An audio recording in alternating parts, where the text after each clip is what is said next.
સાસુમાં હું આવી ગઈ. આવજો મેડમ. એક અઠવાડિયાનું કઈ જોતો 1 મહિને આયો તને ખબર નથી તાર હાહુ બીમાર છે અને તો ફૂલ જલસા કર્યા છે તો કને ઓખોમાં લાજ શરમ તો સદ નહીં જા માર માટે 1 કપ ચા બનાય. સાસુમાં થોડી વાર આરામ કરી લઉં હું. તું ચાલ વિદેશ થી આવીશું ગાડીમાં બેઠે બેઠે તો આવીશું હને થાક લાગે જા હેડ મારા માટે ચા બનાવી 1 કપ. સાસુમાં ચા તો બનાવશું પણ મારી મમ્મીએ તમારા માટે ડ્રેસ મોકલી છે એ તો જોઈ લો પેલા. જો મમ્મી આ ડ્રેસ આલે છે મમ્મી તમારા માટે. અલ્યા ડ્રેસ તો બહુ જોરદાર છે અને બીજો બી આલે છે આ બીજો. હે તાર મમ્મી આલે છે આ બધા સરસ આલે છે હો. અલ્યા તાર મમ્મીએ તો મને જોરદાર ડ્રેસ આલે છે તાર મમ્મી મને સોડી બનાવીને રાખશે કહું. અને મમ્મી આ બી આ કલર જો આ તમારા પર જોરદાર લાગશે આ બી તમારા માટે જ છે.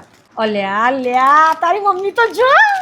હા મમ્મી આ તમે ડ્રેસ જોવા બેસો હું તમારા માટે ચા બનાવી લાવું. હા તું બેસ હું તારા માટે ચા બનાવીને આજુબાજુ નાખીને મસ્ત ચા બનાવીને લાવું છું. તારો ચા બનાવવાની જરૂર છે એ તો હું બનાવી લાવું છું. અને નાસ્તામાં કોઈ બનાવું છું